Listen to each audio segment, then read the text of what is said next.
What if I told you that the day my parents changed the locks after my grandmother's funeral was actually the day I'd been quietly preparing for? Picture this. One moment I'm standing in the rain outside my childhood home, suitcase at my feet, and the next I'm reading a text that confirms my worst suspicions.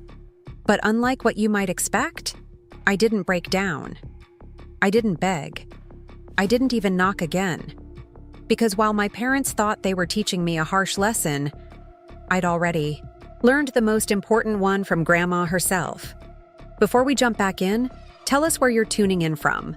And if this story touches you, make sure you're subscribed, because tomorrow I've saved something extra special for you. My name is Sarah Miller, and at 29, I run Wildflower Wellness, a small but growing holistic health practice in central Michigan. People come to me for guidance on nutrition, herbal remedies, and finding balance in their hectic lives. Ironic, really, considering I was about to apply those same principles of balance and preparation to my own family crisis. The rain fell steadily as I stood before the house I'd grown up in, the colonial-style home where my grandmother had lived with us for the last 5 years of her life. The funeral had ended 2 hours ago, a somber affair where my parents had maintained perfect composure while barely acknowledging my presence.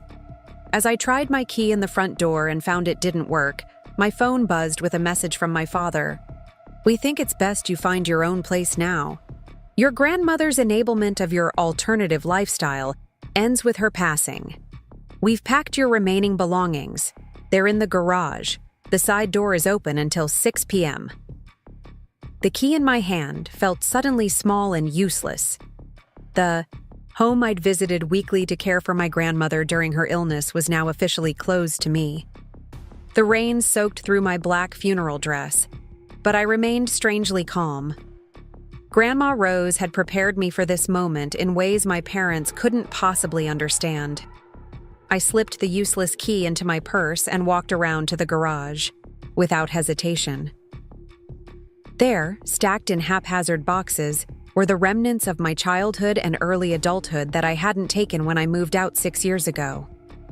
Photo albums, books, winter clothes, and mementos, all deemed disposable enough to sit in a damp garage. I methodically loaded the boxes into my modest Honda Civic, organizing them carefully to maximize space. My father had texted that I had until 6 p.m. It was now 3:42. I worked with quiet efficiency, not because I was hurrying, but because the rhythmic motion of sorting and packing brought a certain peace. Just as preparing herbal blends for my clients required precision and care, so too did extracting my life from my parents' home. My phone buzzed again, another text from my father. "The house will be listed for sale next week. Mom's things are being donated. If there was anything of hers you wanted, you should have taken it before her passing." I placed my phone back in my pocket without responding and continued loading boxes. What they didn't know, what they couldn't possibly know, was that Grandma Rose and I had taken care of the truly important things long before her cancer progressed. I drove back to my small house on the outskirts of Cedar Springs, a modest but charming place surrounded by an extensive herb garden and natural landscape. The rain had lessened to a gentle mist that seemed to make the green world around my home glow with unusual vibrancy. This was my sanctuary, the place I'd built, with the down payment Grandma had quietly gifted me 3 years ago. My neighbor, Ellen, was watering her plants on the porch next door and waved as I pulled in. "How was the funeral, sweetheart? As difficult as you expected?" Ellen had become something of a surrogate grandmother since I'd moved to the neighborhood. At 72, she had the wisdom of experience, but none of the judgment that had characterized my relationship with my parents. "It was exactly as expected," I answered, beginning to unload the boxes. "They've changed the locks already." Ellen shook her head sadly. "James and Patricia Miller, still trying to control everything and everyone. Your grandmother was the only one in that family who understood the difference between loving someone and trying to own them." She was right. Grandma Rose had been the outlier in our family, a free spirit who'd been constrained by convention until widowhood gave her the freedom to become who she'd always wanted to be. My parents had called it a concerning personality change. I had recognized it as authenticity. Inside my house, surrounded by the scent of lavender and rosemary hanging from the kitchen beams, I unpacked the first box. Inside were photo albums my mother had curated with meticulous care, documenting the daughter she'd tried to create. Dance recitals I'd hated, debutante events I'd endured, college tours of prestigious business schools I'd had no interest in attending. My parents had planned my entire life before I was born. The right schools, the right career, the right husband from the right family. My decision to study holistic medicine instead of pursuing an MBA had been the first major fracture. Opening Wildflower Wellness instead of joining my father's insurance firm had widened it. But it was my choice to move Grandma Rose into my home during her last months, against my parents' wishes to place her in an assisted living facility that had created the unbridgeable chasm. "We'll handle Mother's care appropriately," my father had insisted 3 months ago during our last real conversation. "Your unconventional methods aren't recognized by actual medical professionals." What he meant was, Grandma Rose's terminal cancer didn't fit into their immaculate life plan. Her messy dying, her stubborn insistence on spending her final days in a home with gardens rather than antiseptic hallways, these things disrupted their narrative, just as my life choices had. As I continued unpacking, I found an old leather journal I'd kept during high school. Opening it revealed pages filled with dreams so different from the path my parents had charted. Sketches of healing gardens, notes on plant properties, and pressed flowers labeled with their medicinal uses. Even then, I'd been drawn to a world of natural healing that my corporate-minded parents couldn't comprehend. A memory surfaced of my father finding this journal when I was 16. "Herbalism isn't a career, Sarah," he'd said dismissively. "It's a hobby at best, dangerous pseudoscience at worst." He'd insisted on extra tutoring in chemistry and economics that semester, as though he could science and logic away my inappropriate interests. My phone rang as I unpacked the third box. Lisa Chen, the estate attorney Grandma Rose had introduced me to last year. "Sarah, I heard the funeral was today. I wanted to check in and see if you're doing all right." "I'm managing," I said carefully, removing a pressed flower from between the pages of an old book. My parents locked me out of the house afterward, but Grandma prepared me for that possibility. Lisa's voice took on a professional tone. "They've moved quickly then, earlier than we anticipated. Have they mentioned anything about the will reading?" "They said they're listing the house for sale next week. I assume they believe everything transfers directly to them." "I see." Lisa paused. "The official reading is scheduled for Tuesday at my office. I've sent the notifications as Rose instructed, but given what you've just told me, I suspect your parents might attempt to accelerate their plans. Would tomorrow be too soon for you to come review some documents?" "I'll be there at 9, I promised." After hanging up, I continued unpacking, finding small treasures among the hastily packed boxes. My high school journals, art projects, books with notes in the margins. My parents had always seen my possessions as extensions of their own identity to be managed and curated.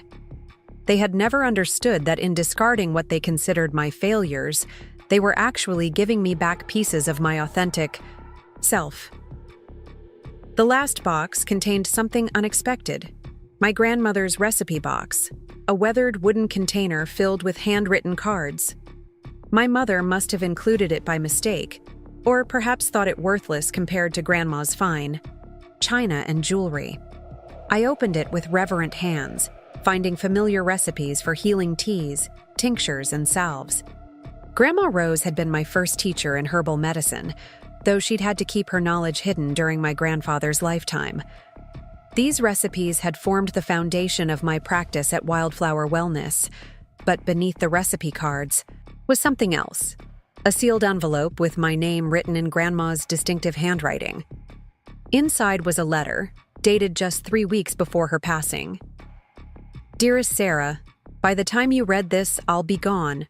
And knowing your parents, They'll have already begun erasing the parts of me they found inconvenient, just as they've tried to do with you. Don't let it trouble your heart. What looks like rejection is often fear disguised as strength. You've made me so proud by living authentically. Remember what we discussed about the true inheritance. It's not the house or the money that matters, but the wisdom we pass down. You already have everything you need. The key is in the place we talked about. Use it when the time is right. All my love, Grandma Rose. I held the letter to my chest, breathing deeply. The key wasn't metaphorical. It was very real, hidden, in the hollow book of medicinal herbs she'd given me before moving into my home for hospice care. A safe deposit box key that contained documentation I hadn't yet needed to access. That time had apparently arrived sooner than we'd expected. I pulled the book from my shelf. Traditional Healing, a compendium of herbal wisdom. A volume my parents had dismissed as outdated nonsense. Opening it to the hollowed center, I found the small key still nestled there, waiting for this moment. Grandma Rose had always understood the value of patience and proper timing, whether in harvesting herbs or dealing with difficult family dynamics. Later that evening, as I prepared for bed, I felt a curious sensation wash over me. Not grief exactly, though I missed Grandma terribly. It was more like a sense of standing at a threshold. The lockout that my parents had intended as punishment had instead become an unexpected liberation. They thought they were closing a door. They didn't realize they were freeing me from ties that had always constrained rather than connected. I slept deeply that night, surrounded by the scents of my garden drifting through open windows, dreaming of Grandma Rose walking through sunlit fields of wildflowers. Preparing and narrating this story took us a lot of time, so if you are enjoying it, subscribe to our channel. It means a lot to us. Now back to the story. Hands filled with healing plants, showing me which ones to gather. Sunday morning brought another text from my father. Your mother found some old papers of your grandmother suggesting she made changes to her will. Obviously done when she wasn't in her right mind. Our attorney will be handling this discrepancy. I didn't respond, but the message confirmed what Grandma and Lisa had anticipated. My parents would try to invalidate any decisions my grandmother had made independently. Their worldview couldn't accommodate the idea that Grandma Rose had been of sound mind when choosing her own path. Instead of worrying, I spent the morning in my garden, harvesting fresh herbs for the week's client preparations. The physical connection with the earth helped center me for what was coming. Grandma Rose had taught me that preparing remedies with a troubled mind transferred that energy into the medicine, a principle that extended beyond herbalism into all aspects of life. By noon, my mother had joined the pressure campaign. Sarah, be reasonable. Your grandmother was confused in her final months. All those herbs and natural remedies you pushed on her instead of proper medical care clouded her judgment. Don't make this more difficult than it needs to be. This accusation stung more than the others. The implication that I had somehow taken advantage of my grandmother, rather than respecting her explicit wishes. Grandma Rose had completed all conventional medical treatments before choosing to stop when they proved ineffective. The palliative herbs and therapies had been her choice, designed to provide comfort, not cure. I continued my work, preparing tinctures and balms for clients while considering how to respond. The message required acknowledgement, but not justification. Grandma Rose had taught me that defending yourself to those determined to misunderstand only depleted energy better used elsewhere. Mom, I finally texted back. Grandma made her choices with full awareness and consultation with her medical team. I respected her autonomy, as I hope you'll respect her legal decisions. Simple, direct, and boundary establishing, just as Grandma and I had practiced in those final months when she'd coached me on handling the inevitable conflict to come. By evening, they had escalated to having their attorney contact me directly. Ms. Miller, this is Bradford West representing your parents in the matter of Rose Thompson's estate. I understand there may be some confusion about Mrs. Thompson's final wishes. To avoid unnecessary family conflict, I suggest you meet with me prior to Tuesday's will reading to discuss a reasonable accommodation. I recognize the tactic. Isolate, pressure, and then offer a compromise that would require me to surrender what Grandma had intended. It was the same strategy they'd used throughout my life when I deviated from their plans. I forwarded the message to Lisa Chen, who responded immediately. Standard intimidation. Don't engage without me present. We're well prepared for this. Her confidence strengthened my resolve. Grandma Rose had known exactly what she was doing in connecting me with an attorney who understood both estate law and family dynamics. Lisa wasn't just a legal representative. She was part of the protective network Grandma had carefully constructed around me. That night, I lit a candle beside a photo of Grandma Rose in my garden, her gray hair flying free in the breeze, her hands dirty from planting herbs. "I'm ready," I whispered to her image, "just as you prepared me to be." Monday morning found me at First Michigan Bank, using the key from the hollow book to access Grandma Rose's safe deposit box. Inside were exactly the documents Lisa had described. Medical evaluations confirming Grandma's mental competence at the time of her will changes, video recordings of her explaining her decisions in her own words, and detailed financial records, tracking every penny she'd spent and saved over the last decade of her life. Most compelling was a journal where she documented my parents' attempts to control her medical decisions and finances after my grandfather's death, their insistence that she couldn't manage on her own, their efforts to have her declared incompetent when she'd refused to move to a retirement community of their choosing. "They did the same to you, Sarah," she'd written, declaring independence a form of incompetence. It's a pattern I regret not recognizing sooner. From the bank, I went directly to Lisa Chen's office, where we reviewed the documents together. 2 other people joined our meeting: Dr. Miranda Jackson, the geriatric specialist who had assessed Grandma's cognitive function, and Thomas Berry, the financial advisor who had helped Grandma manage her assets independently of my father's assistance. "Your grandmother assembled quite a team," Lisa explained. "She wanted to ensure her wishes couldn't be dismissed or overridden. She felt it was the last and most important lesson she could teach you. That preparation and documentation are sometimes necessary when dealing with people who don't respect boundaries."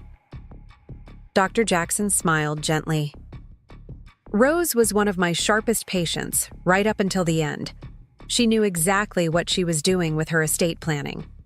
Thomas nodded in agreement. "And contrary to what your parents might believe, your grandmother's finances were impeccably managed. She made sound investments that actually outperformed your father's recommendations several times over." For the first time since the funeral, I felt tears threatening, not from sadness, but from gratitude for the protective circle Grandma Rose had created, not just for her assets, but for my peace of mind. "Tomorrow won't be easy," Lisa warned as our meeting concluded. "Your parents aren't accustomed to having their authority challenged, especially not publicly. Be prepared for emotional manipulation, attempts to make you seem ungrateful or selfish." I thought of Grandma Rose's steady gaze when she told me, just weeks before her passing, "Remember, Sarah, their disapproval is not a reliable measure of your worth. It's only an indication of how threatening your authenticity is to their worldview." With those words echoing in my mind, I spent the evening preparing myself not just legally, but emotionally for the confrontation to come. I performed a ritual Grandma had taught me, writing down my parents' anticipated criticisms, examining each one objectively, and then burning the paper while releasing attachment to their approval. As the paper curled and blackened in the small fire bowl, I felt a sense of calm clarity settle over me. Tomorrow would be difficult, but I was ready. Not with anger or defensiveness, but with the grounded strength Grandma Rose had nurtured in me through both her teachings and her example. I would face my parents not as the daughter desperate for approval that I had once been, but as the woman Grandma Rose had recognized and affirmed. Someone capable of standing firmly in her own truth, even when challenged by those who had. once seemed all-powerful in her world. Tuesday morning dawned bright and clear, a stark contrast to the rainy funeral day. I dressed carefully in a professional suit that managed to be both appropriate and distinctly my own style, paired with a botanical scarf Grandma Rose had given me on my last birthday. When I arrived at Lisa's office, my parents were already there, speaking in hushed but intense tones with Bradford West. My mother's perfect posture betrayed no hint of concern, though her fingers tapped rhythmically against her leather portfolio, a nervous habit she'd always tried to hide. My father stood with the confident stance of someone who'd never encountered an obstacle money and influence couldn't remove. "Sarah," my mother acknowledged coolly, "I hope you've had time to reflect on what's best for everyone." The subtle emphasis on everyone was typical, the implication that my individual choices affected the collective family image, and that any deviation from their expectations was inherently selfish. It was an old tactic, one that had once made me doubt myself. Now, I simply nodded. "Good morning, Mom, Dad." I kept my voice neutral, neither confrontational nor submissive. Bradford West extended his hand with professional courtesy that didn't quite reach his eyes. "Ms. Miller, we were just discussing some concerns about today's proceedings. Perhaps we could have a word in private first." "Any discussions about my grandmother's estate should include my attorney," I replied, just as Lisa emerged from her office. "Excellent timing," Lisa said, her calm demeanor a counterpoint to the tension in the waiting area. "Why don't we all move to the conference room? Dr. Jackson and Mr. Barry have already arrived." My father's eyebrows rose slightly at the mention of additional parties. This wasn't the simple will reading he had anticipated. His glance toward Bradford carried a silent question, which the attorney answered with a slight shake of his head. They hadn't expected this level of preparation. The conference room was spacious and bright, with a polished oak table that reflected the morning sunlight. Dr. Jackson, a distinguished woman in her 60s, and Thomas Barry, a precise-looking man with wire-rimmed glasses, sat on one side. Lisa directed me to sit beside them, while my parents and their attorney took seats opposite, a physical manifestation of the division between us. "Before we begin," Bradford interjected, "my clients have concerns about the circumstances under which any recent changes to Rose Thompson's will may have been made. We believe there may be grounds for contesting." Lisa raised her hand calmly. "Mr. West, we're well prepared to address those concerns." In fact, Mrs. Thompson anticipated them. She placed a laptop on the table. Before I read the formal will, Mrs. Thompson asked that we watch a brief video she recorded. My mother's perfect posture stiffened further. My father's expression darkened. Lisa opened the laptop and turned it so everyone could see the screen. After a moment, Grandma Rose appeared, sitting in my garden, surrounded by blooming lavender and echinacea. Despite her illness, her eyes were clear and her voice steady. "If you're watching this, it means I've passed on, and my family has gathered to hear my final wishes. James, Patricia, I want you to know that I am of sound mind and body, making these choices with full awareness of their implications. The changes to my will reflect my values and my wishes for my legacy, not confusion or manipulation as you might claim." My father started to speak, but Bradford touched his arm, silencing him. The recording continued. "I've had Dr. Jackson perform 3 separate cognitive assessments over the past 6 months, all confirming my mental competence. I've consulted with financial advisors independent of James's influence. And most importantly, I've made these decisions based on what I've observed over the last 30 years about how you treat what you consider yours." Grandma Rose's gaze seemed to intensify, looking directly into the camera. "James, my dear son, I love you deeply, but I've watched you attempt to manage and control everything in your reach, your business, your home, your family, and in recent years, my life as well. I've seen how your need for perfection and appearances has created distance where there could have been connection, Patricia, I've observed how your dedication to social standing has overshadowed the simple joy of authentic relationships. My mother's lips pressed into a thin line, her public composure threatened by this unexpected direct address. And Sarah, Grandma's expression softened, I've watched you struggle to honor your own path while still seeking your parents' approval. I've seen your commitment to healing work that comes from the heart, not just the intellect.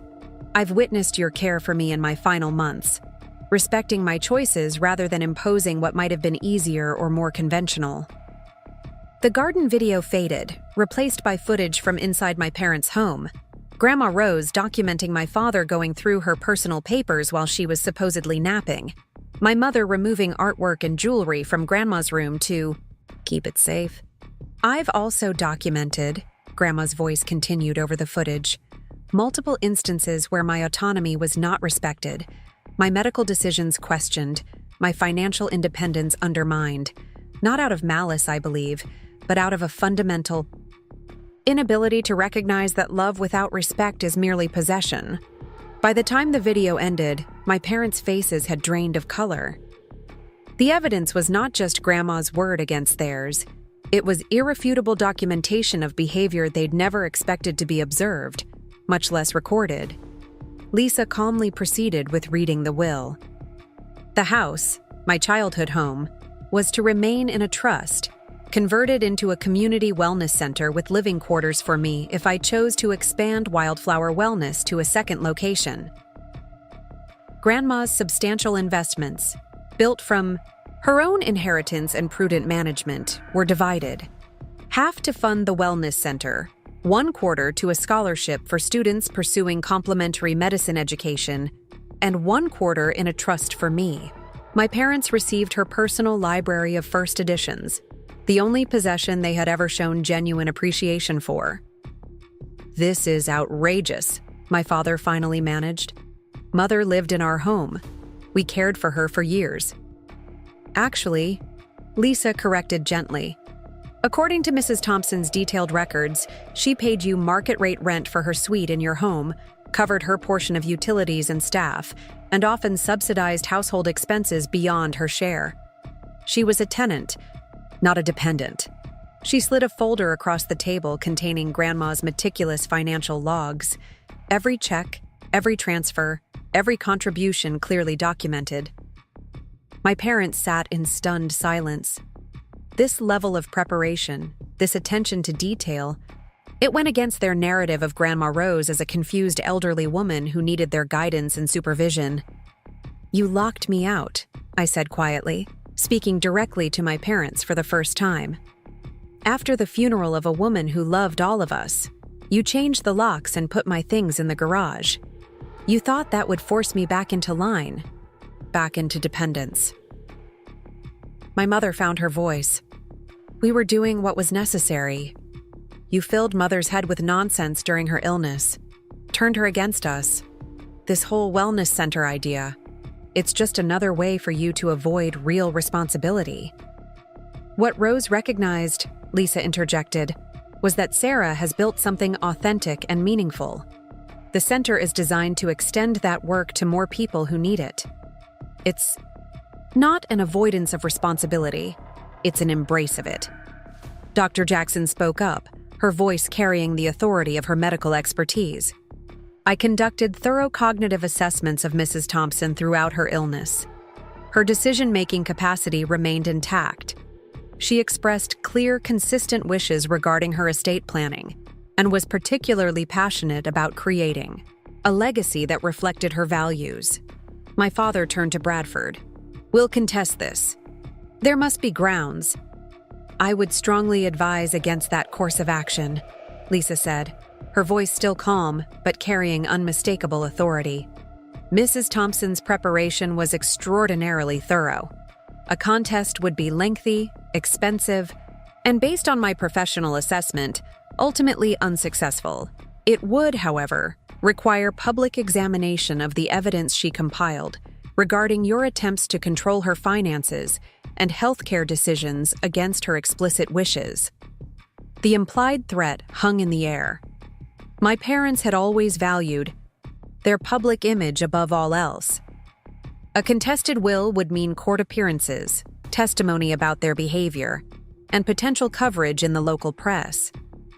The Miller family's private dynamics exposed for community scrutiny. It was perhaps the one consequence they feared more than losing control of Grandma's assets. "The house doesn't even make sense as a wellness center," my mother tried. "It's a family home in a residential neighborhood." "Actually," I countered, finding strength in Grandma's preparation, "the property is zoned as mixed use due to Dad's insurance office operating from the converted carriage house for all those years. The trust has already confirmed with the city planning department that a wellness center would be a permitted use. Grandma thought of everything." Thomas Barry opened a folder of his own. Mrs. Thompson also set aside sufficient funds for any necessary renovations and permits. The financial planning is comprehensive and sustainable. The realization seemed to hit my parents simultaneously. They were not in control of this situation. Perhaps for the first time in their adult lives, careful planning and social positioning would not achieve their desired outcome. Bradford leaned toward my father, speaking in low tones. I caught fragments about public relations and consider all angles before proceeding. My father's jaw clenched, a vein pulsing visibly at his temple.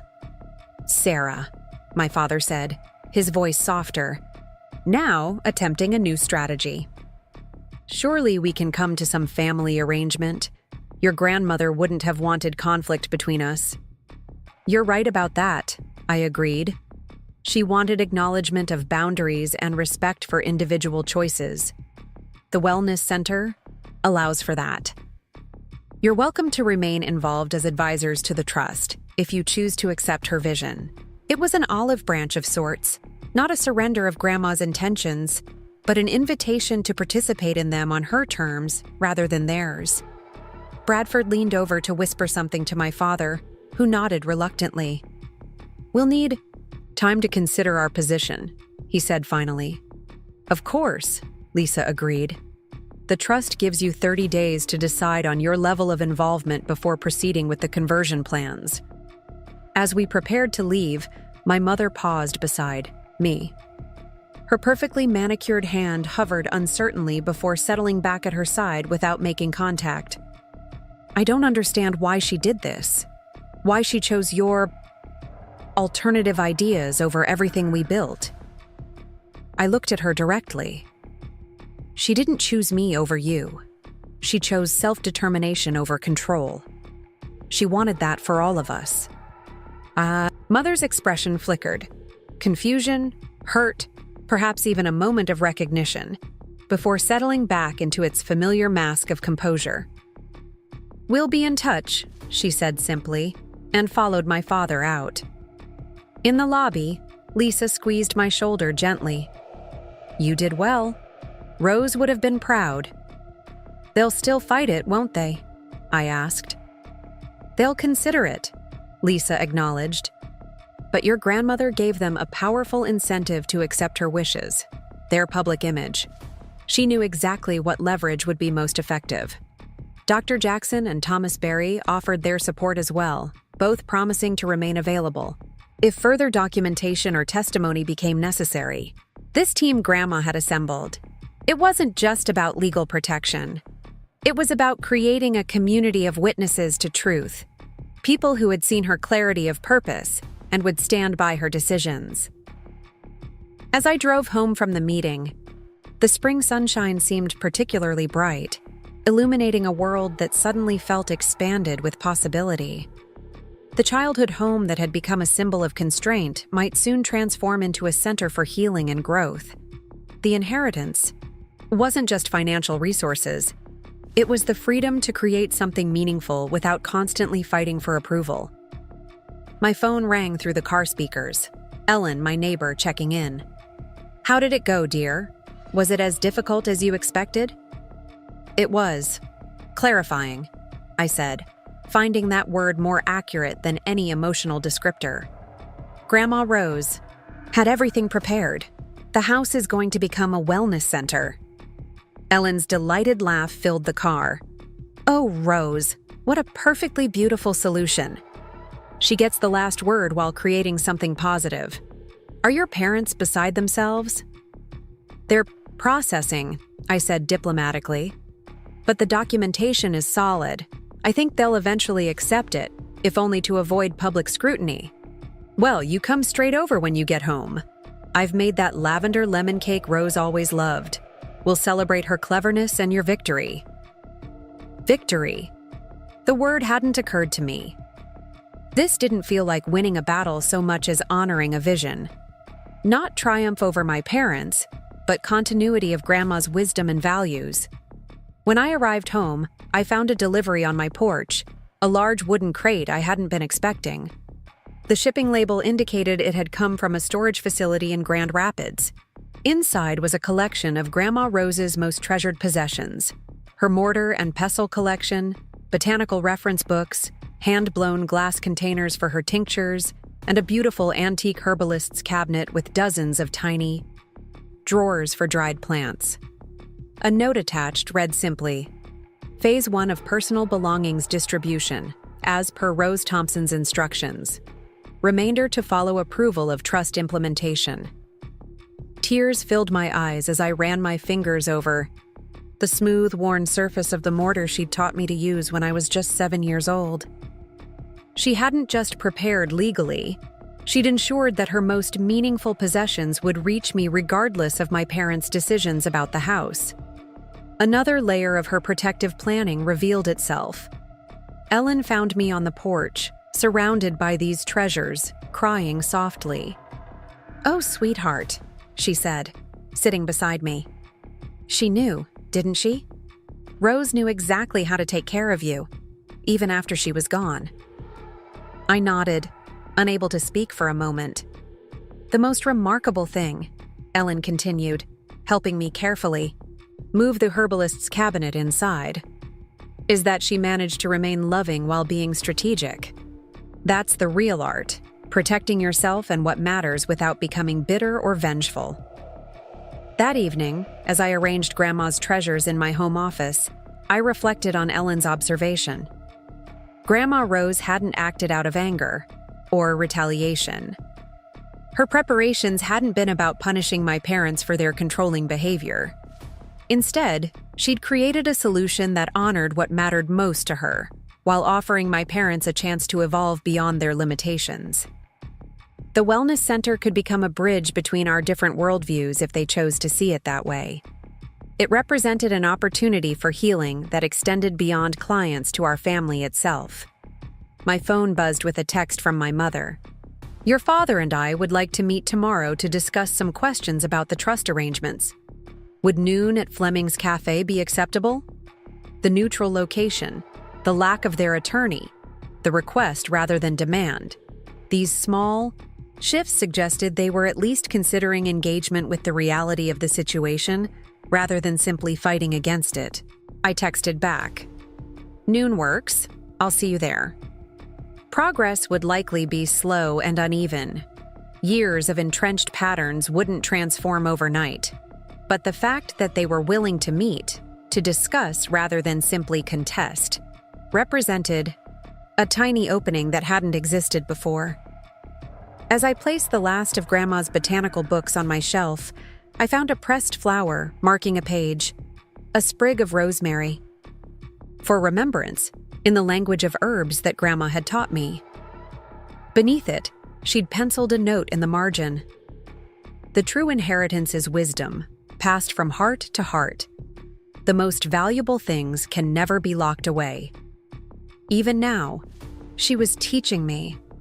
Even now, her voice came through clearly, reminding me that what mattered most couldn't be controlled or contained by locked doors or legal maneuvers. The inheritance she'd given me had been flowing between us for years, in garden lessons, in quiet conversations, in the example of her gradual self-liberation. The next day dawned with surprising potential. My parents were waiting at Fleming's. When I arrived, both dressed in their usual impeccable business attire, armor of a sort against a world they couldn't fully control. "Sarah," my father acknowledged, standing briefly as I approached. My mother nodded, her lips pressed together, in what might have been an attempt at a smile. I sat across from them, noticing the slight tension in their postures, the way they'd positioned themselves side by side against me, still maintaining the united front they'd presented throughout my childhood. "Thank you for meeting," I began, keeping my voice neutral. My father nodded stiffly. "We've been reviewing the trust documentation. It's remarkably thorough." "Mother always did have an eye for detail," my mother added, a note of grudging respect in her voice. The waitress arrived to take our orders, creating a momentary reprieve from the tension. My mother requested her usual Earl Grey tea with lemon. My father ordered black coffee. I chose Grandma Rose's favorite, chamomile with honey, a small homage that didn't go unnoticed by my mother, whose eyebrow raised slightly. "We have some practical questions," my father continued once the waitress departed. "The conversion timeline, the operational structure of this wellness center.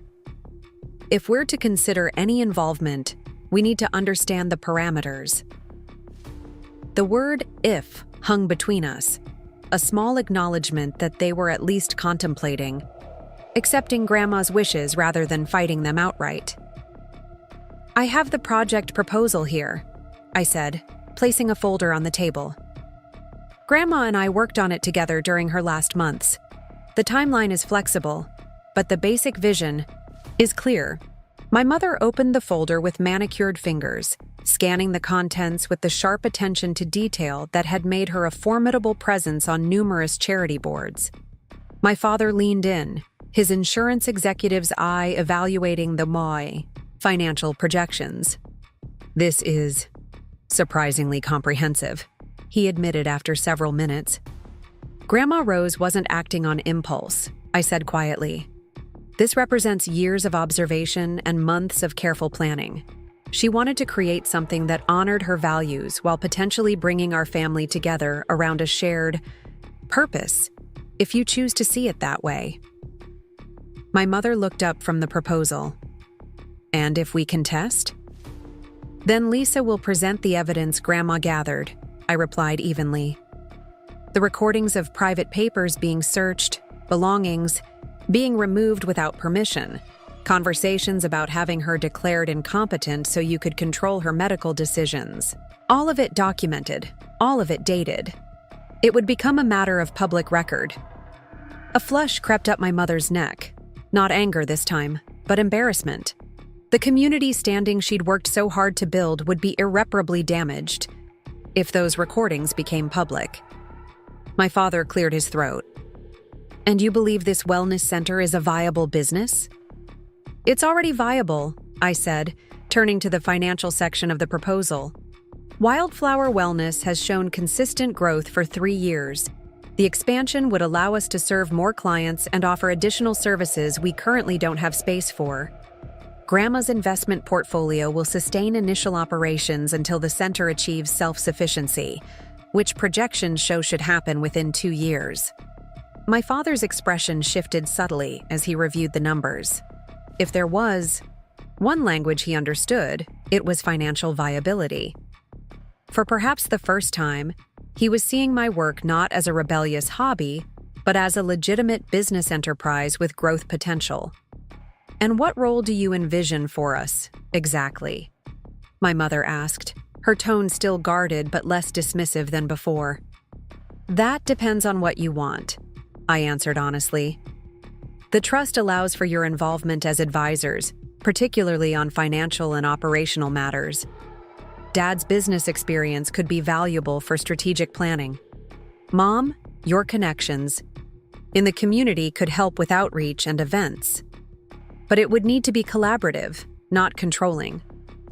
They exchanged glances, some unspoken communication passing between them. "We'll need more time to consider all this," my father said finally. "Of course," I agreed. "The 30-day consideration period stands. I just ask that you approach it with an open mind. The possibility that this could become something we all value in different ways." As our drinks arrived, a subtle shift occurred in the atmosphere between us. Not warmth exactly, but perhaps a thawing of the glacial distance that had characterized our interactions for years. My mother sipped her tea, watching me over the rim of her cup with an expression I couldn't quite decipher. Curiosity, perhaps, or the beginning of seeing me as an adult with legitimate ideas rather than a wayward child. "Your grandmother mentioned something about a scholarship program as well?" she asked, turning to that section of the proposal. I nodded. For students pursuing education in complementary medicine and holistic health practices, Grandma believed strongly in making these approaches more accessible and integrated with conventional healthcare. To my surprise, my mother didn't immediately dismiss this as nonsense. Instead, she asked, "And how would recipients be selected?" "A committee would review applications based on financial need, academic promise, and demonstrated commitment to community health. The trust documentation outlines the structure." My father, who had been quietly reviewing the financial projections, looked up. "These operating costs seem optimistic." "They're based on actual numbers from Wildflower Wellness, adjusted for scale," I explained. "I've been running my practice efficiently from the beginning." A flash of something like respect crossed his face before he returned to the documents. It was a tiny acknowledgement, but after years of dismissal, it felt significant. As our meeting concluded, no dramatic reconciliation had occurred, no emotional breakthroughs or tearful apologies. But something had shifted. My parents were engaging with the reality of the situation, rather than simply imposing their narrative.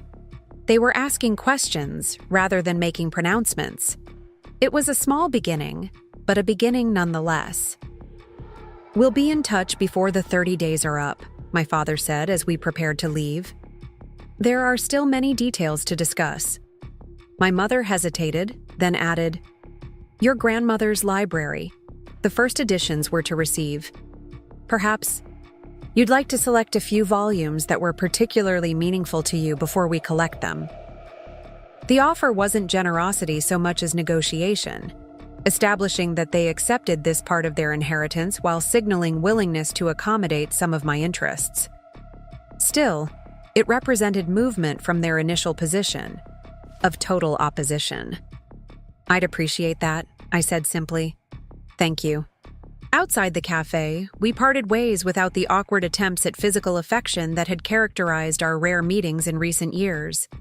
No stiff hugs or air kisses, just a straightforward acknowledgement that we would continue this conversation. As I watched them walk to their car, my father's hand automatically moving to the small of my mother's back, guiding her in the way he'd done for 30 years, I felt an unexpected wave of compassion. Their rigid worldview, their need for control, these weren't simply character flaws, but adaptive responses to their own fears and insecurities.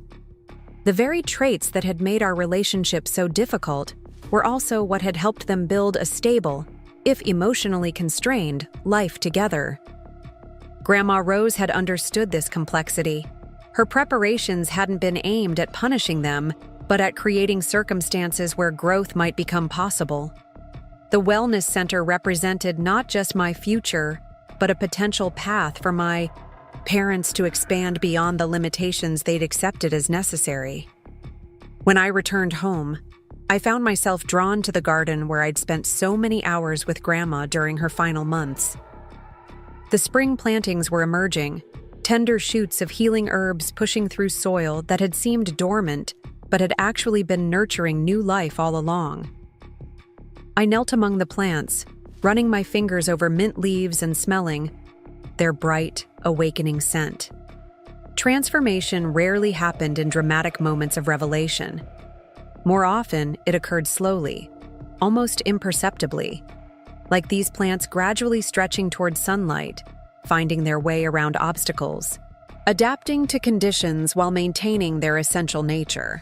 My phone chimed with a text message from Lisa. "How did the meeting go?" "Better than expected," I replied. "They're actually considering it, asking questions instead of making demands." "Rose would be pleased," came Lisa's response.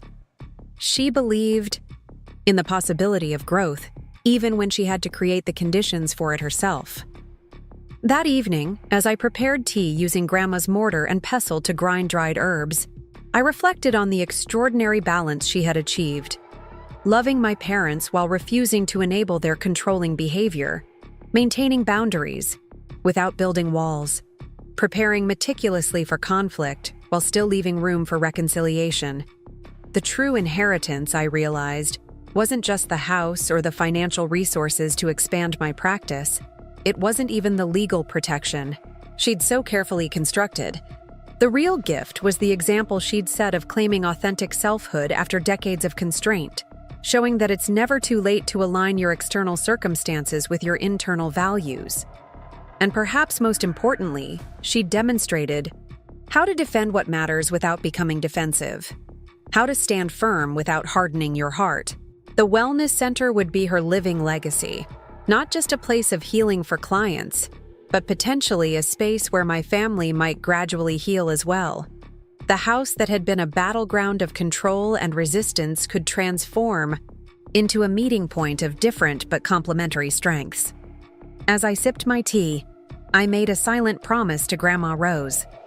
I would approach this next phase with the same balance she had modeled, firm in protecting her vision, yet open to the possibility of my parents finding their own authentic connection to it.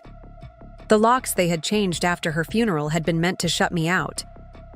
Instead, they had unlocked the possibility of a new beginning, not just for me, but perhaps in time, for all of us.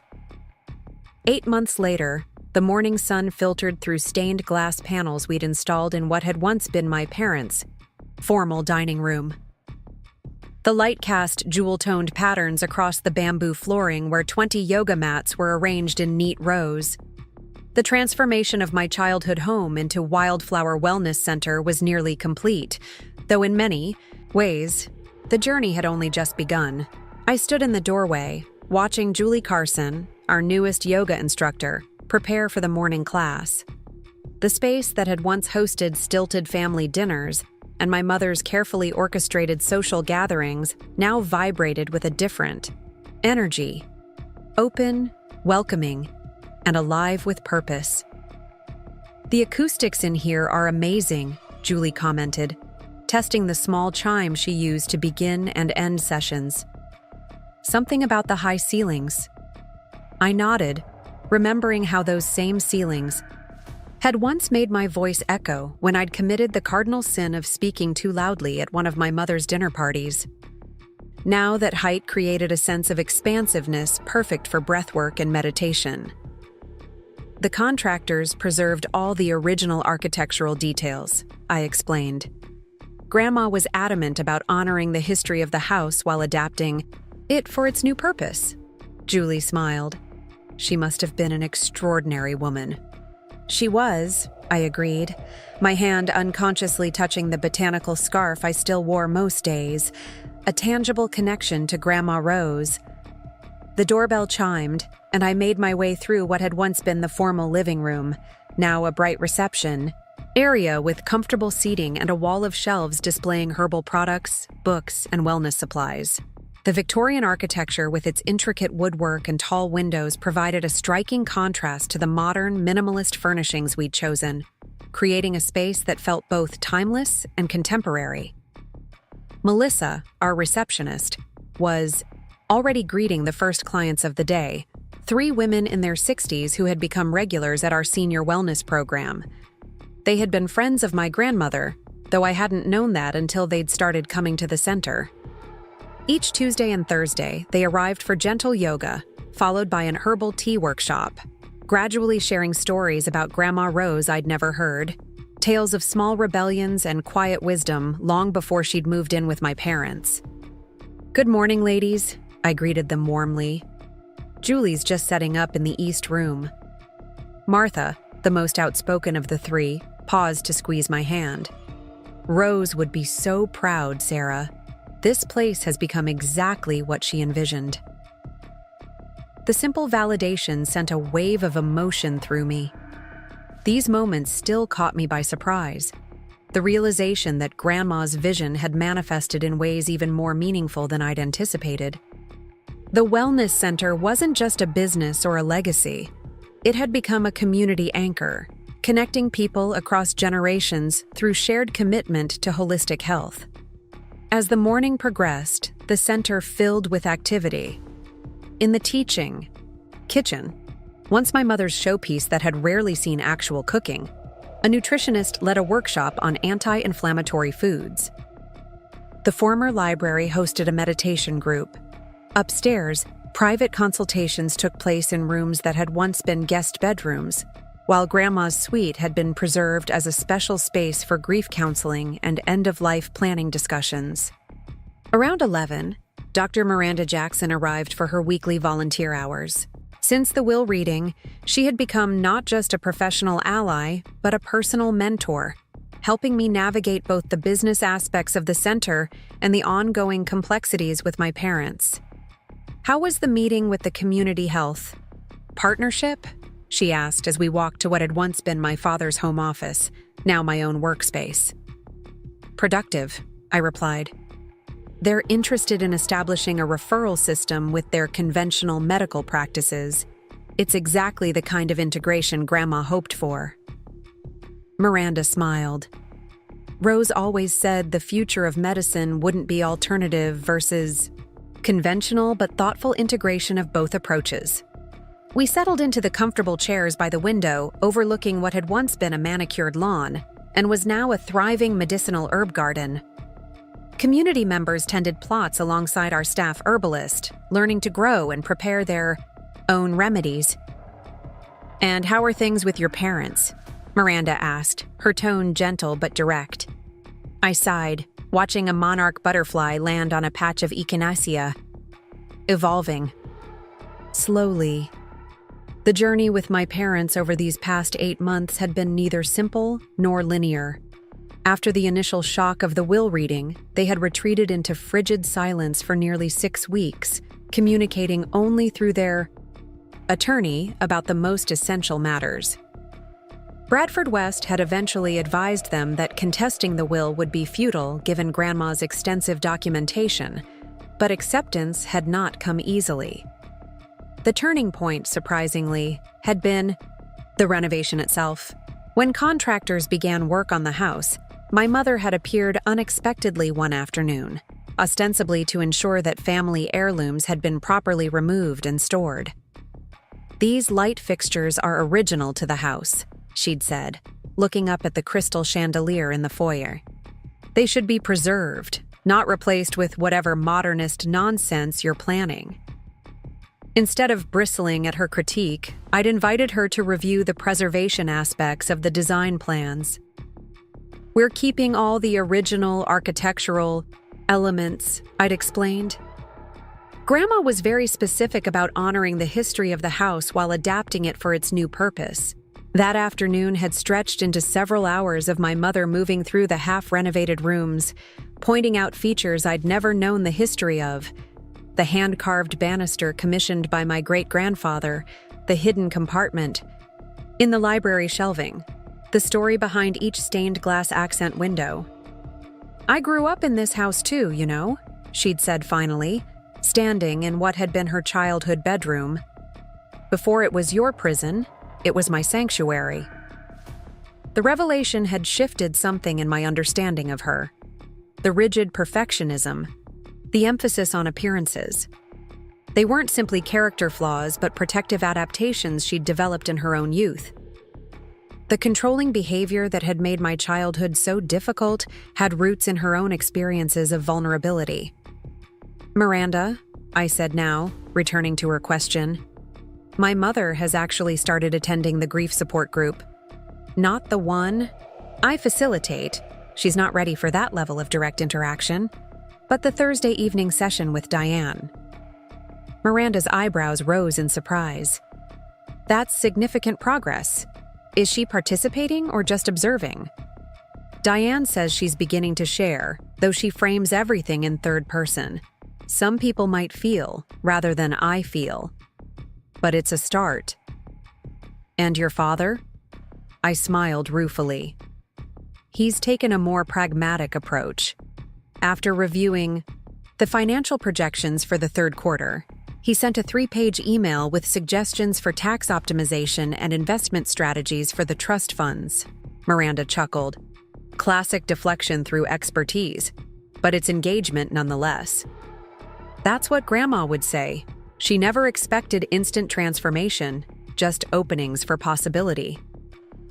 As if summoned by our conversation, my phone chimed with a text from my father. Planning to stop by at 2 WOW to discuss the scholarship committee structure if convenient. These formal, carefully worded communications had become our new normal. Professional courtesy replacing the emotional tension that had characterized our relationship for so long. It wasn't warmth, exactly, but it was functional. A bridge, being carefully constructed between vastly different worldviews. I should prepare for the afternoon sessions, I said, rising from my chair. The herbalism basics class starts at noon, and apparently my father is stopping by later. Miranda squeezed my shoulder as she stood. Remember what Rose always said. Healing isn't linear. It spirals back on itself, revisiting old wounds with new awareness each time. After Miranda left, I moved through the center checking in with staff and participants. The former servants' quarters at the back of the house had been converted into a staff lounge and storage area, while the carriage house that had once housed my father's satellite insurance office now served as our apothecary and production space for the herbal products that had become an unexpected source of revenue. Kevin, our business manager, and a recent graduate of the local community college, waved me over as I passed the reception desk. The local newspaper called again about doing a feature story on the center. They're particularly interested in the scholarship program for the fall semester. The scholarship fund, 1/4 of Grandma's estate, had been established to support students pursuing education in integrative and holistic health fields. The first recipients would be announced next month, with funds dispersed for the autumn term. Set up a time next week, I agreed. It's a good opportunity to get word out about the application deadline. The afternoon unfolded with its usual rhythm of classes, consultations, and administrative tasks. At precisely 2 WAG, my father arrived, dressed in his customary business attire despite the summer heat. 8 months into the center's operation, he still hadn't adjusted his wardrobe for the more casual atmosphere, appearing among yoga pants and flowing tunics like a banker who had accidentally wandered into a retreat center. Sarah, he greeted me with a nod. The parking situation remains problematic. Have you considered the expansion plan I sent last month? No hello, no personal inquiries, straight to problem-solving mode. It was so characteristic that I had to suppress a smile. We're implementing the first phase next week, I assured him, leading the way to my office. The permeable paving for the additional spaces arrives on Tuesday. He nodded, satisfied that his recommendation had been taken seriously. It was the currency of our new relationship. Professional respect, in place of the emotional connection neither of us quite knew how to establish. In my office, he took the visitor's chair and placed a leather portfolio on the desk between us. I've reviewed the scholarship committee structure you proposed. It's generally sound, but I have some suggestions regarding the selection criteria and financial oversight. For the next hour, we discussed the mechanics of the scholarship program in the detailed, analytical way that made my father feel comfortable. His expertise in financial management was genuinely valuable, though his perspective sometimes clashed with the more holistic values that guided the center. The academic requirements seem minimal, he noted, frowning at the application criteria. We're looking for passion and commitment to community service as much as traditional academic accomplishments, I explained. Some of the most gifted healers I know wouldn't have stellar GPAs in conventional programs. He made a non-committal sound, but added a note to his pad. These small accommodations, his willingness to at least document perspectives different from his own, represented progress of a sort. As we concluded our discussion, an unexpected moment of personal connection emerged. My father cleared his throat, a familiar prelude to something that made him uncomfortable.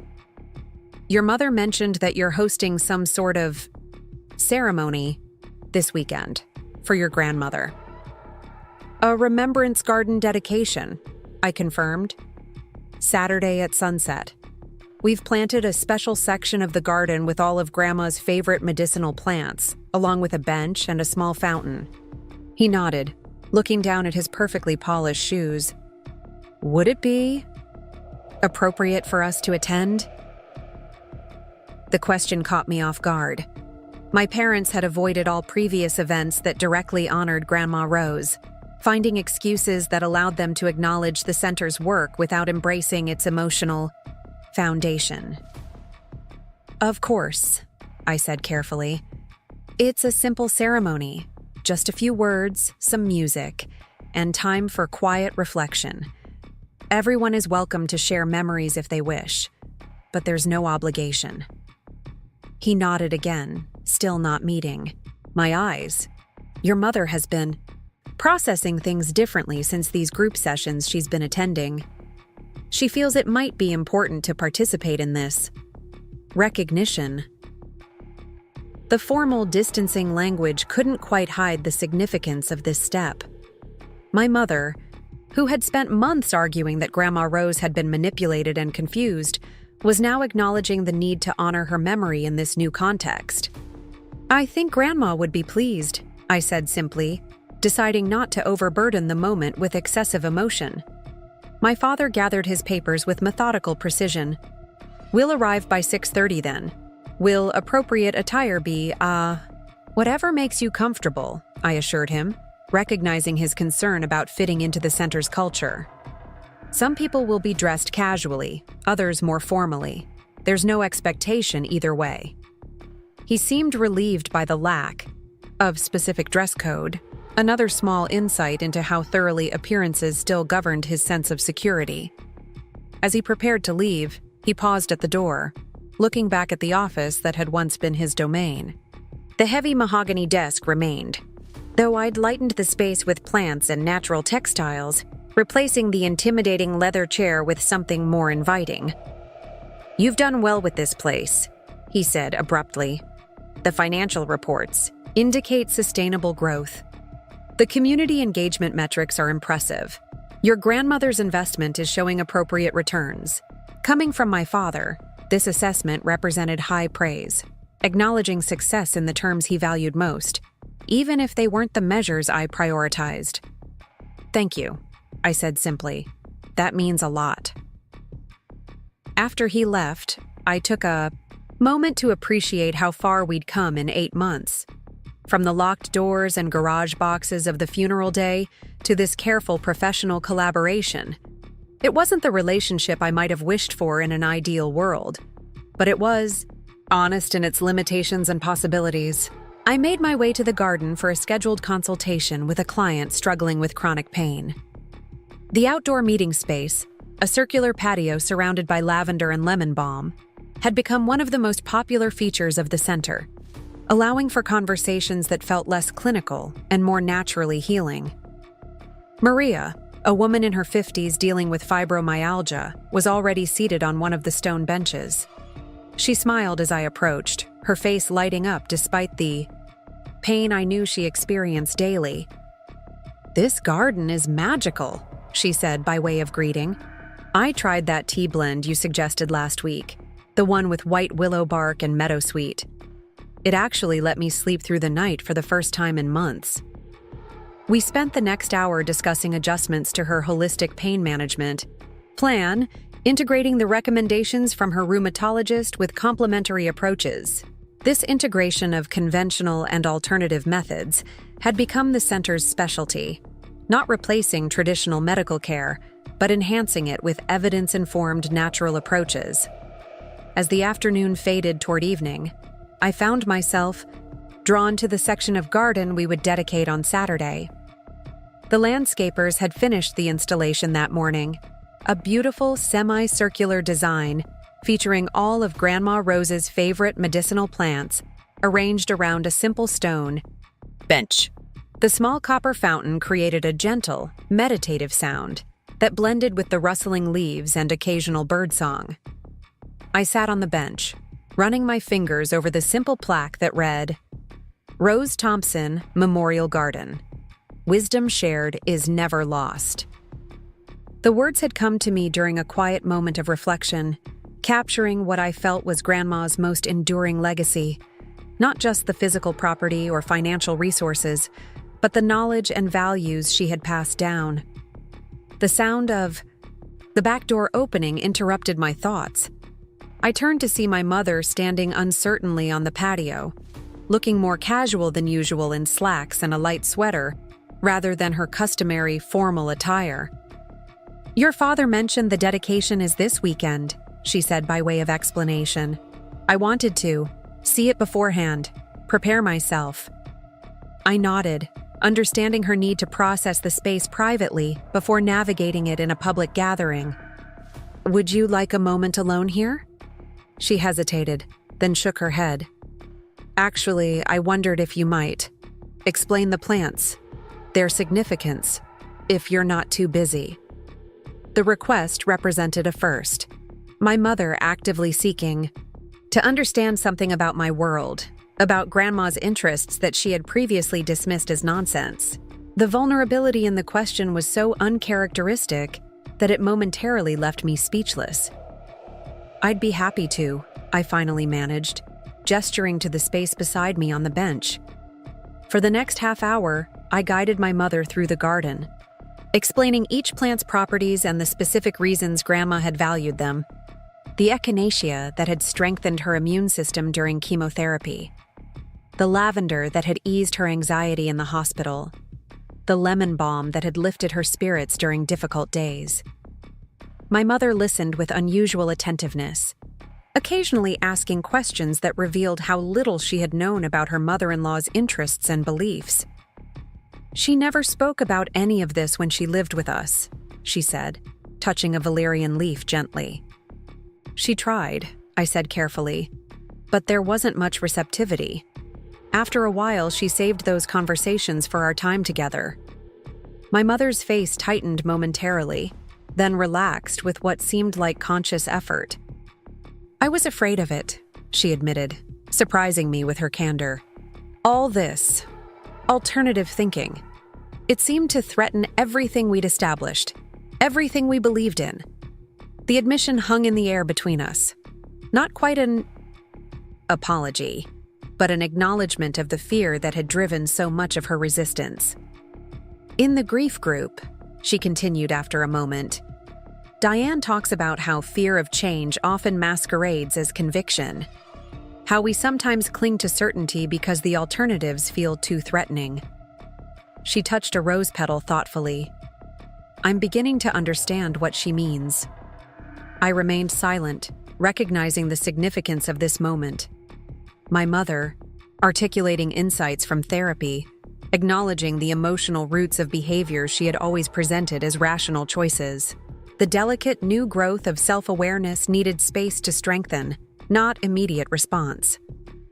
"The ceremony on Saturday," she said finally. "Will there be an opportunity to share thoughts about Mother Thompson?" "Of course," I assured her. "Everyone who wishes to speak will have that chance." She nodded, standing up with the perfect posture that was so ingrained it appeared even in moments of emotional vulnerability. "I should prepare something appropriate then, something that honors her properly." As she turned to leave, she paused, looking back at the garden with an expression I couldn't quite interpret. She outmaneuvered us completely, didn't she? All those years we thought we were managing her, and she was actually several steps ahead. There was no bitterness in the observation, only a kind of rueful respect I had never heard my mother express toward Grandma Rose before. She preferred to think of it as creating possibilities rather than winning battles, I offered. The center, the scholarships, they weren't about defeating anyone. They were about building something that aligned with her values. My mother considered this, then nodded slightly. A more generous framing than I deserve, perhaps, but I appreciate it nonetheless. She straightened her sweater with a gesture, that reminded me of her preparing to face difficult social obligations. "I'll see you Saturday then." As she walked back toward the house, her steps measured and deliberate, I realized how profoundly Grandma Rose's planning had transformed not just the physical property, but the emotional landscape of our family. The changes in my parents weren't dramatic conversions, but subtle shifts. My father engaging through practical contributions, my mother beginning to examine long-held assumptions. Grandma had understood that lasting change rarely comes through confrontation alone. By creating structures that invited different kinds of participation, she had opened pathways for evolving relationships that might never have developed otherwise. The memorial garden caught the last golden light of evening, the plants casting long shadows across the stone pathway. Tomorrow, staff and community members would bring additional flowers and personal mementos for the dedication. On Saturday, family and friends would gather to officially recognize what this space represented. Not just remembrance of the past, but continuation of Grandma Rose's vision into the future. I remained on the bench as twilight deepened, feeling a profound sense of rightness about how things had unfolded. The journey hadn't been easy or straightforward. There had been legal challenges to navigate, renovation setbacks to overcome, community concerns to address, and the constant emotional work of redefining family relationships in this new context. Yet through it all, a clarity of purpose had sustained me. The certainty that this path, however difficult, honored not just Grandma Rose's explicit wishes, but the deeper values she had lived by. The center had become a physical manifestation of her belief that healing happened on multiple levels simultaneously: personal, interpersonal, and communal. Saturday's ceremony would mark 8 months since that rainy day when I had stood before locked doors with useless keys in my hand. The apparent rejection that had seemed so final had actually been the beginning of something far more significant than I could have imagined then. As darkness settled over the garden, I whispered a quiet thank you to Grandma Rose, not just for the material inheritance that had made the center possible, but for the more essential legacy of showing me how preparation and patience could transform even the most entrenched patterns of control into opportunities for growth and healing. The locked doors that had been meant to shut me out had instead opened the way to a future none of us could have created alone. Saturday evening arrived with gentle perfection, as if nature herself wished to honor Grandma Rose's memorial garden. Dedication. Golden sunset light bathed the grounds of Wildflower Wellness Center, catching on the copper fountain and illuminating the medicinal plants that now grew in careful arrangements where manicured lawns had once dominated. I stood near the stone pathway leading to the memorial garden, welcoming guests as they arrived. Community members, clients, staff, and friends filtered in, many carrying small tokens to add to the garden: painted stones, wind chimes, handwritten notes sealed in glass bottles. Each contribution represented a connection to Grandma Rose or to the healing work that had become her legacy. Ellen, my neighbor, arrived early with a ceramic bird feeder she'd crafted herself. Rose always loved watching the chickadees, she explained, her eyes misty with memories. This seemed fitting. Staff members had spent the morning preparing the space, stringing solar-powered fairy lights through the surrounding trees and setting out cushions for those who might find the stone benches uncomfortable. The atmosphere was peaceful rather than somber, exactly what Grandma would have wanted. At precisely 6:30, I spotted my parents' car pulling into the newly expanded parking area. My stomach tightened instinctively, a Pavlovian response to their presence that months of gradual reconciliation hadn't fully erased. They emerged looking uncharacteristically uncertain, my father in what appeared to be new khaki pants rather than his usual suit, my mother in a simple dress rather than her customary formal attire. Their attempt to adjust to the center's casual atmosphere touched me unexpectedly. "Sarah," my father acknowledged with a nod as they approached. The gardens look impressive, very professional landscaping. It was so like him to focus on the technical execution rather than the emotional significance. but I recognized the effort behind the comment. "Thank you for coming," I said simply. "There are refreshments on the patio, and the ceremony will begin in about 20 minutes by the memorial garden." My mother clutched a small object wrapped in silk. "Is there somewhere specific for contributions to the garden?" "People are placing them wherever feels right to them," I explained. "It's meant to be organic, personal." She nodded, though I could see the concept of unstructured participation made her uncomfortable. Structure and control had been the organizing principles of her life for so long that their absence created visible tension in her shoulders, her grip on the silk package tightening slightly. "Perhaps you could show us this garden first," my father suggested, surprising me with his sensitivity to my mother's discomfort. "Before everyone gathers." I led them along the stone path to the memorial space where the evening light cast long shadows across the freshly planted herbs and flowers. The copper fountain murmured softly, its gentle sound blending with birdsong and distant conversation from arriving guests. "Each plant has medicinal properties that Grandma valued," I explained, watching their reactions carefully.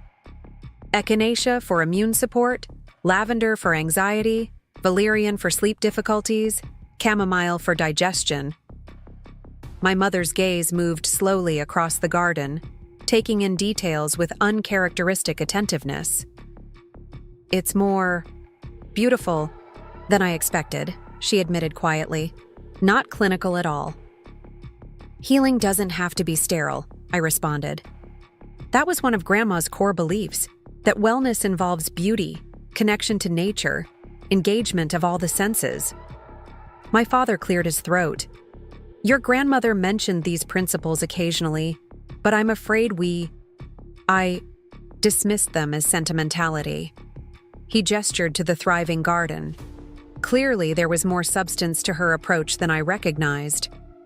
This acknowledgement, small but significant, created a moment of unexpected connection between us. Not harmony exactly, but a tiny bridge across the philosophical chasm that had separated our worldviews for so long. My mother unwrapped her silk package, revealing a small, weathered wooden box with delicate inlay work. "This belonged to Mother Thompson's mother," she explained. "She always kept it on her bedside table, though I never knew what was inside. I thought perhaps it belonged here, with the things that mattered to her." The box was exquisite, clearly an heirloom with history and meaning. More surprising than the gift itself was my mother's willingness to contribute something personal to this garden that represented values she had long opposed. "It's perfect," I assured her. "Would you like to place it yourself?" After a moment's hesitation, she nodded and moved toward the center of the garden where the stone bench stood. With uncharacteristic gentleness, she placed the box on a flat rock near the fountain, adjusting it slightly to catch the fading sunlight. As more guests arrived, my parents made their way to the refreshment area. I watched them navigate this unfamiliar social territory, a gathering without formal structure, where professional hierarchies and social status mattered less than personal connections to Grandma Rose and her healing work. My father accepted herbal tea instead of his usual coffee, while my mother engaged in cautious conversation with Dr. Miranda Jackson. At sunset, I invited everyone to gather in the memorial garden. Nearly 60 people formed a circle around the central space, some standing, others seated on benches or cushions. The fairy lights twinkled to life as daylight faded, creating a magical atmosphere that felt both celebratory and reverent. "Thank you all for coming to dedicate this special space," I began, my voice steady despite the emotion welling in my chest. Grandma Rose believed deeply in the healing power of gardens, not just the medicinal properties of plants, but the peace we find in tending growing things, in connecting to natural cycles of renewal and transformation. Faces nodded in recognition, many eyes glistening with unshed tears or memories. I continued, sharing how the garden represented Grandma's philosophy that healing happened on multiple levels simultaneously: physical, emotional, spiritual, and communal. This garden isn't just a memorial to who she was. It's a living continuation of what she believed. Each plant here serves a purpose beyond beauty. Each placement was chosen with intention, just as Grandma approached life, finding the deeper purpose, the healing potential in everything. I invited those who wished to share memories or reflections to speak. One by one, people stepped forward. Clients whose lives had been transformed by Grandma's wisdom long before the center existed. Friends who remembered her quiet rebellion against conventional expectations. Staff members inspired by her holistic vision, even though they'd never met her personally. Martha, one of the regular seniors, spoke about how Rose had secretly taught her to make herbal remedies decades ago when such practices were considered fringe and suspicious. She knew so much, but she never made you feel ignorant, Martha recalled. She had this way of sharing wisdom as an invitation, never an imposition. Ellen described how Rose had helped her through her husband's terminal illness with both practical support and spiritual guidance. She understood that dying, like healing, could be approached with intentionality and grace. Her presence made unbearable moments bearable. Each story revealed another facet of Grandma Rose that I hadn't known, expanding my understanding of her life before she'd come to live with my parents, before illness had defined her final chapter. The collective memories created a more complete portrait than any individual could hold alone.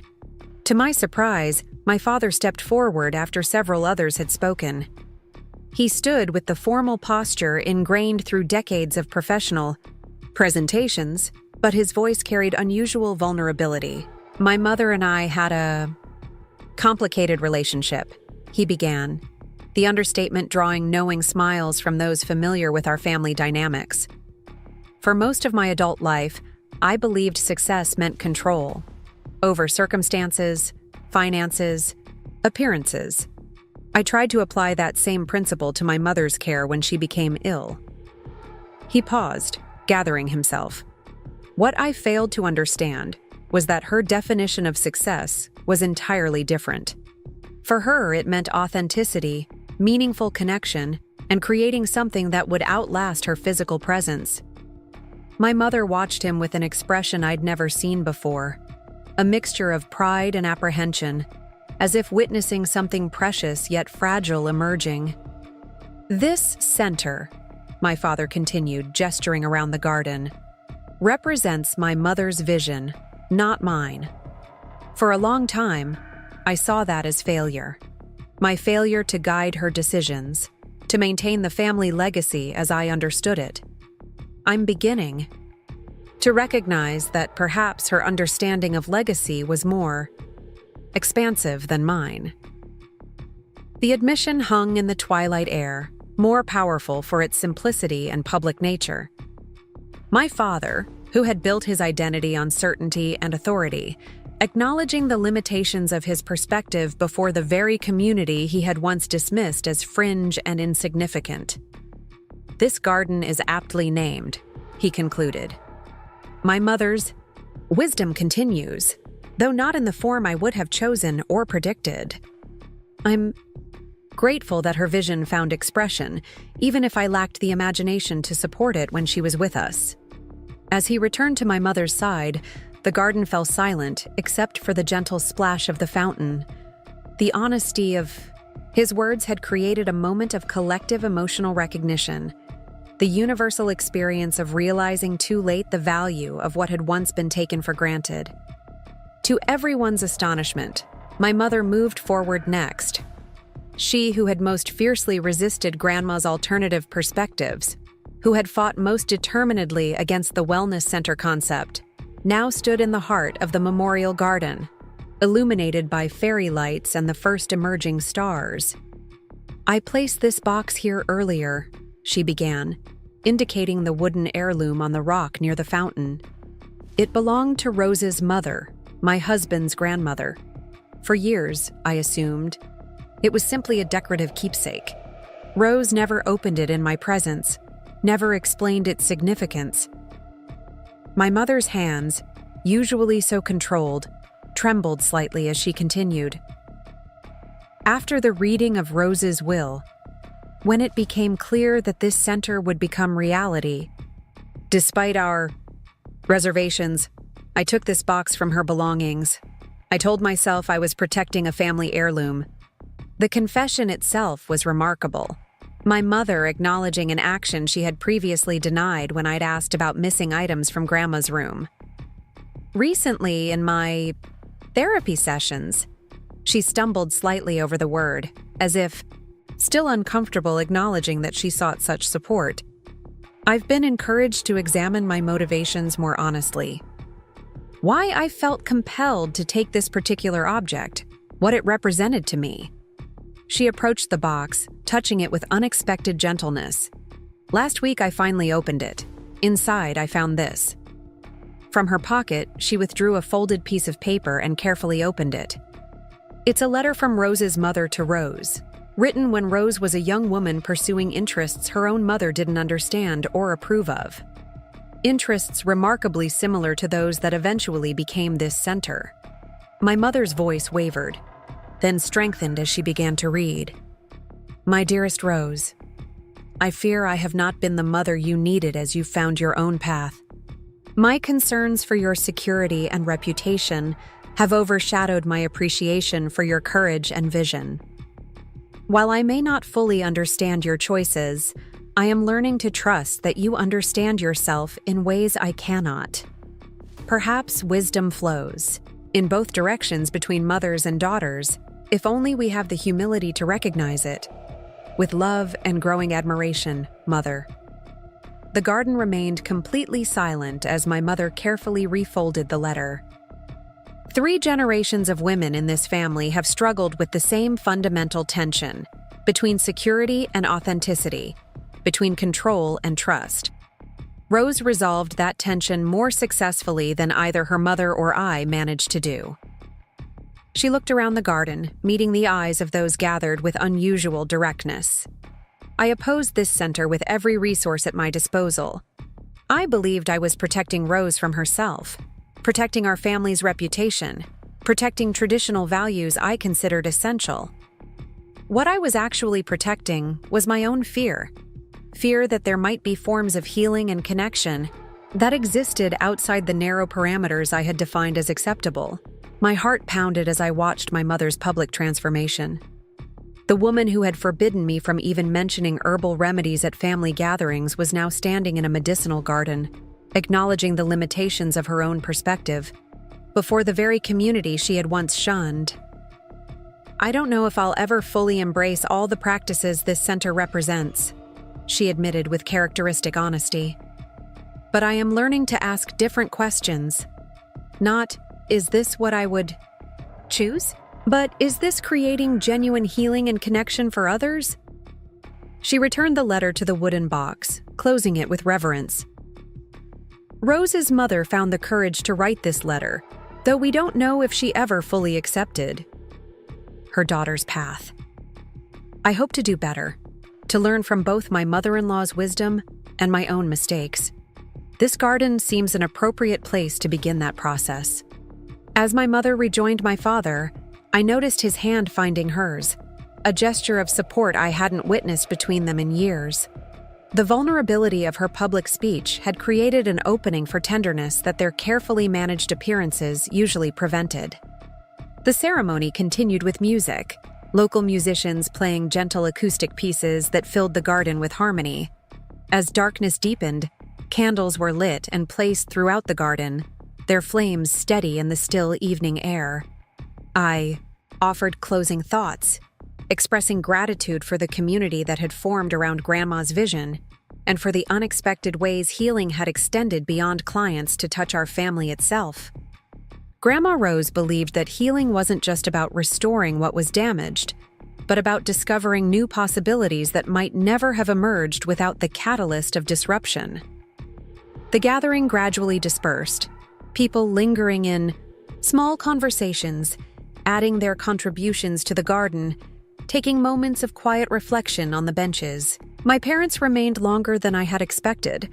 My father engaged in surprisingly animated conversation with Thomas Barry about the center's financial sustainability, my mother listening attentively as Martha explained the properties of different herbs in the garden. As the last guests departed, I found myself alone in the garden with my parents, a configuration that would have filled me with anxiety just months ago, but now felt, if not comfortable, at least navigable. The ceremony was meaningful, my father offered, searching for an appropriate descriptor outside his usual vocabulary of business efficiency. Yes, my mother agreed. Authentic. Rose would have approved. Her use of that particular word, authentic, struck me as significant. It had been Grandma's highest compliment, her measure of what mattered most, yet I had never heard my mother use it without irony before. "Will you stay a bit longer?" I asked, surprising myself with the invitation. The garden is especially peaceful after events, when the energy settles. To my further surprise, they agreed, and the three of us sat on the stone benches in companionable silence as the candles burned low and the fountain continued its gentle music.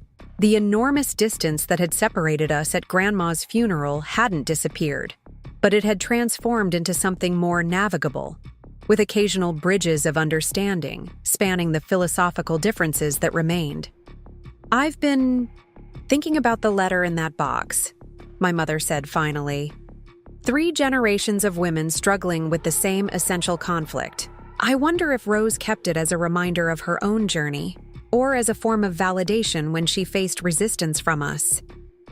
"Perhaps both," I suggested. Grandma was good at holding seemingly contradictory truths simultaneously. That's what made her approach to healing so effective. She didn't force experiences into rigid categories. My father nodded slowly. "Your grandmother occasionally tried to explain her holistic perspective to me, but I always redirected the conversation to practical matters. I assumed her philosophical musings were a product of aging rather than wisdom worth considering." "She understood," I assured him, though I wasn't entirely certain this was true. "Grandma knew how differently you saw the world. I think that's partly why she created such comprehensive documentation for her wishes. She recognized that you needed evidence and structure to accept concepts outside your usual framework." My mother's hand moved to the wooden box, touching it lightly. "When Rose first moved in with us, I tried to reorganize her belongings according to my systems. She never protested, just quietly rearranged things back to her own order when I wasn't looking. Eventually, I realized she had her own organizational logic. It just wasn't based on the principles I valued." This simple observation contained remarkable insight from a woman who had spent decades believing her way was the only correct approach to anything. The grief group sessions were clearly having an impact beyond what I had imagined possible. "The scholarship committee meets next week to select the first recipients," I mentioned, shifting to territory my father might find more comfortable. "Your suggestions about the selection criteria were helpful. We've incorporated several of them into the final process." He straightened slightly, professional pride momentarily visible. "I've been reviewing applications in an advisory capacity. There are several promising candidates with interesting integrated approaches to healthcare. One young man combines traditional Chinese medicine with modern nutritional science in a particularly rigorous manner." The fact that my father had actually engaged with the scholarship applications rather than simply critiquing the process represented significant evolution in his relationship to Grandma's legacy. He was finding ways to contribute that aligned with his strengths while stretching his understanding of what constituted valid healthcare approaches. As the hour grew late, a subtle shift in the garden's atmosphere suggested it was time to conclude the evening. We extinguished the remaining candles and gathered the empty glasses left from the reception. Walking back toward the main building, together, I was struck by how naturally we moved as a family unit despite the years of estrangement and the recent months of cautious reconstruction. "We're considering attending the open house next month," my mother said as they prepared to leave, "for the community wellness initiative with the medical center. If that would be welcome."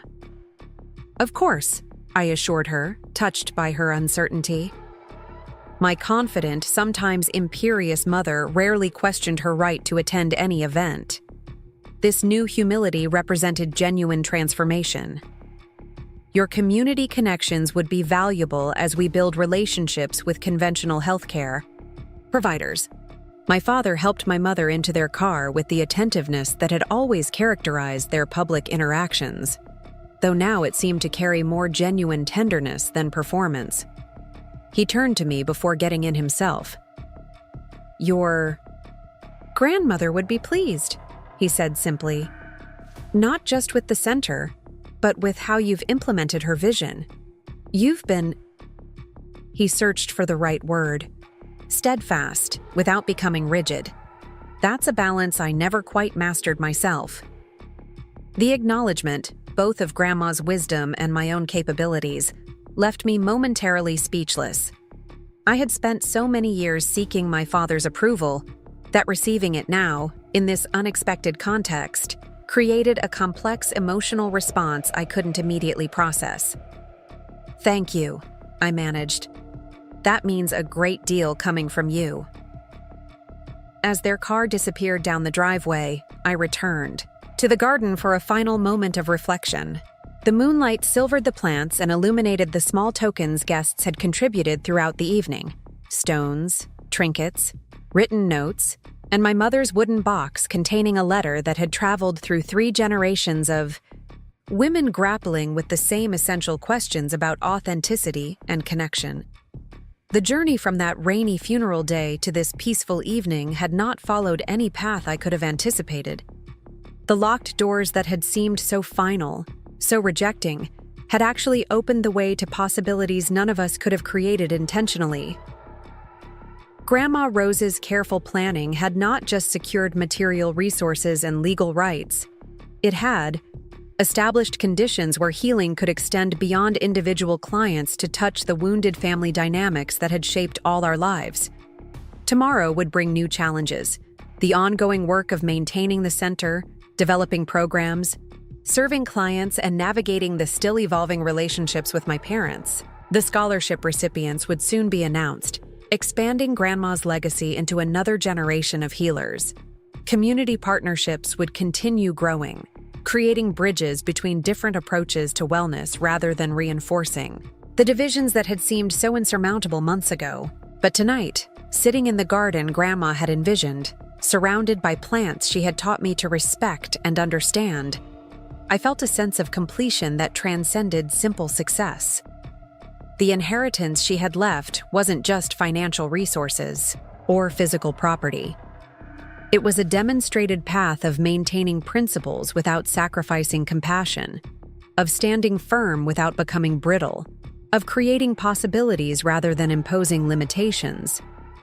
As the fountain murmured its constant, gentle music, I whispered a thank you to Grandma Rose, not just for what she had given me, but for what she had shown me was possible. The courage to live authentically even when opposed, the wisdom to prepare thoroughly without becoming consumed by distrust, the vision to create healing spaces that extended beyond individual needs to address community wounds. The true inheritance hadn't been revealed in a dramatic courtroom moment or legal victory. It had unfolded gradually through lived experience, through the transformation of a house of control into a center for healing, through the slow but genuine evolution in my parents' understanding, and through my own growth from defensive resistance to confident leadership. The keys that had failed to open locked doors after the funeral had never been the ones that mattered most. The essential keys had been Grandma's lessons in patience, preparation, and purposeful vision. Qualities that unlocked possibilities far more valuable than any physical property could represent. In the quiet garden under the stars, that understanding felt complete. Whatever challenges tomorrow might bring, the foundation Grandma Rose had established, both practical and philosophical, would provide solid ground from which to move forward. The garden would continue growing, changing with the seasons yet maintaining its essential purpose. The center would evolve to meet community needs while honoring its founding principles. And our family, so fractured at Grandma's funeral, might continue finding new ways to connect across the differences that would likely always exist between our worldviews. Not perfect harmony, perhaps, but genuine healing, which, as Grandma Rose had always taught, wasn't about achieving perfection, but about creating wholeness that honored complexity rather than denying it. That, I realized as I finally rose to leave the garden, was the real inheritance she had left for all of us. Not just what was written in legal documents or measured in financial terms, but the living legacy of wisdom that continued bearing fruit long after she was gone. Up next, you've got 2 more standout stories right on your screen. If this one hit the mark, you won't want to pass these up. Just click and check them out.